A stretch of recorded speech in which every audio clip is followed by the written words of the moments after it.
सामान्य चेतना वाले व्यक्ति को एक फ़ायदा होता है और एक नुकसान होता है। फ़ायदा ये होता है कि समाज का हर वर्ग उसे अपना मानता है और नुकसान ये होता है कि समाज का हर वर्ग उसे अपना नहीं मानता है। जैसे कि महात्मा गांधी को सब राष्ट्रपिता मानते हैं और मिलकर उसकी हत्या भी कर देते हैं। तो हुआ ना एक फ़ायदा और एक नुकसान।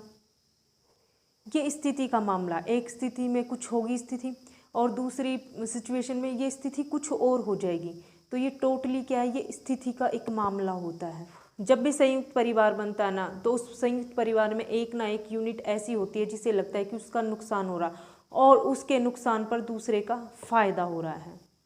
और हर बच्चे को, ये हर फैमिली में हर बच्चे को ऐसा लगता है कि जो उसके पापा हैं ना वो सबसे अच्छे हैं, सबसे सीधे हैं और उसके पापा ने ही सब कुछ करा है, लेकिन जो उसके चाचा ताऊ हैं वो सबसे गंदे।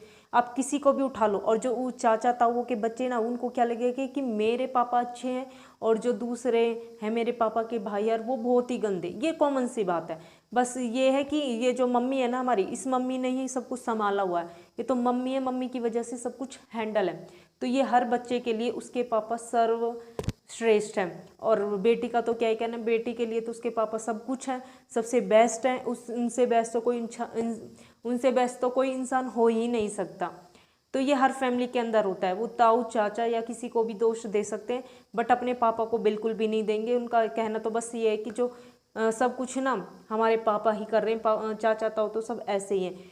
शायद यही वजह है की लड़ाई होती है। और हर जॉइंट फैमिली में एक सिंगल फैमिली होती है जिसका मानना ये होता है कि इनके नुकसान पर दूसरी फैमिली का फ़ायदा हो रहा।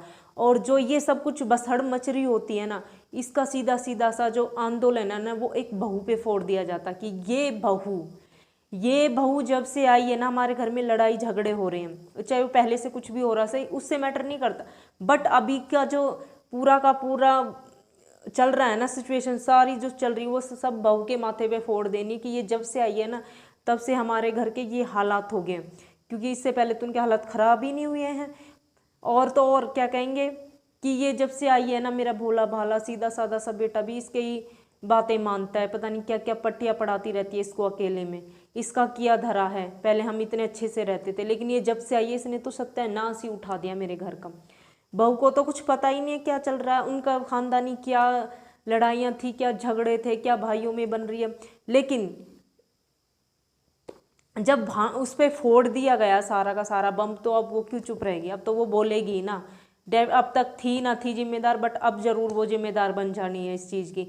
तो वो किस वजह से बहू जिम्मेदार होगी, मेंबर ऑफ फैमिलीज की वजह से, कि उन्होंने भांडा सारा का सारा जो बम था ना उसके ऊपर फोड़ दिया कि जब से आई ना तब से ही लड़ाई झगड़े और तब से ही मेरा सीधा साधा सा बेटा बिगड़ गया। पर वो शादी से पहले बहुत ही सीधा था, इतना सीधा था कि सारा दिन आवारागर्दी करना, रातों भर घर से बाहर निकलना, दूसरों की बहू बेटियों को छेड़ना, इतना सीधा था। और एक बहू के आने से और सीधा हो गया है।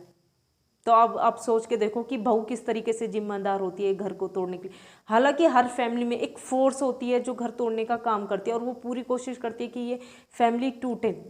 लेकिन इस फैमिली को ना एक इंसान होता है, हर फैमिली के अंदर होता है कि वो हमेशा जोड़ने की कोशिश करता है। जब तक वो ठीक ठाक चल रहा हो तो सब हाथ जोड़ के कहते हैं कि ये सब आपकी वजह से हुआ।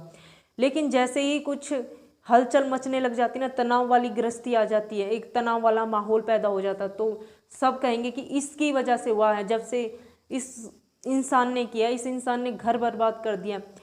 तो एक इंसान होता है उस पर ही बम फोड़ा जाता है और उसको ही सराहना मिलती है। लेकिन ये सारा का सारा जो होता है ना, सारी की सारी जो खिचड़ी पकड़ी होती है, ये सब मिलाकर एक बहू के मत्थे मढ़ दिया जाता है कि ये इसकी जिम्मेदार है। तो कुछ आगे कहने की ज़रूरत नहीं है। तो बहुओं बिल्कुल बेफिक्र हो जाओ, ये हर घर की कहानी है, ये हर घर में ही ऐसा होता है कि एक बहू ही जिम्मेदार होती है। तो आप बेफिक्री से रहो कि ठीक है, हंसते रहो। अगर कोई ये कह रहा है कि इसकी वजह से, तो हंसते रहो, क्योंकि नेचुरल चीज़ है, ये सबके साथ ही होती है। तो वीडियो अच्छा लगे तो लाइक शेयर जरूर करें और चैनल को सब्सक्राइब बिल्कुल भी ना रहे। चैनल को सब्सक्राइब करोगे तो मुझे मोटिवेशन मिलेगी, मैं अच्छी अच्छी वीडियो लाने की पूरी कोशिश करूँगी। प्लीज़ इट्स रिक्वेस्ट कि मुझे आगे बढ़ने के लिए आपकी सपोर्ट की ज़रूरत है, इसलिए आप मेरे चैनल को सब्सक्राइब जरूर कर लें।